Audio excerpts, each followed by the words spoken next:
Nitwa Musenyeri Filipo Rukamba, abandi umwepiskopi gatolika wa Butare, nkaba ndi umuyobozi w'inama y'abepiskopi gatolika mu Rwanda, kandi nkaba nita ku buryo bw'umwihariko ku burezi muri iyo nama y'abepiskopi hano mu Rwanda, ku buryo dukorana cyane na Minisiteri y'Uburezi. Mbere na mbere turashima Imana yafashije abana muri ibi biruhuko ubu ngubu bigiye kurangira, tukaba rero tuyishimira ibyiza byose abana baboneyemo.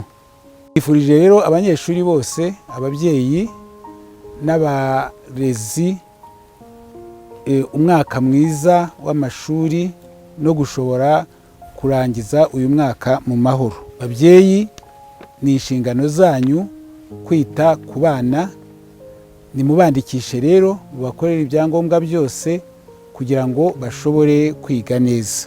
Abana bato nimubandikishe mu marerero, n'abakuru mubafashe buri gihe kugira ngo amashuri yabo agende neza.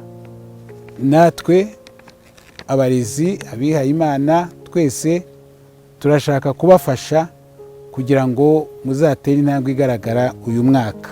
Tuzafatanya rero n'inzego za leta mu rwego rwo gutegura uyu mwaka utangiye. Uyu mwaka kandi muri Kiliziya Gatolika ni umwaka wo kwita ku burezi, ubwo tuzagira n'igihe cyo kongera kubivuga. Bifurije rero mwese umugisha w'Imana, Imana ibakomeze kandi izaduhe umwaka mwiza. Murakoze. Assalamu alaikum wa rahmatullahi wa barakatuh. Amahoro y'Imana n'imigisha yabyo bibasakareho.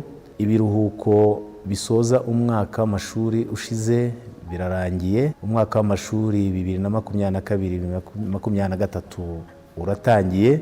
Turifuriza abanyeshuri kuzagira amasomo meza ndetse no gukurikira ibyigwa mu mahoro no mu mutekano. Tunabibutsa yuko bibuka kwandikisha abana bageze igihe cyo kwiga ndetse n'ababandi batigeze bagana ishuri.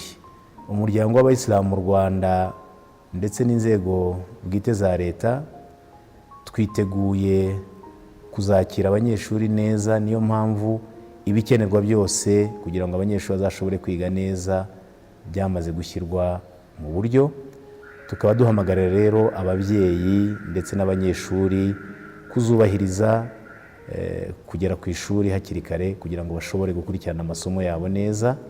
Imana izabibafashemo kandi Imana natwe twese izadufashe kugira ngo dushobore kugera ku ntego yo gutanga uburezi bubereye kandi bunogeye igihugu cyacu.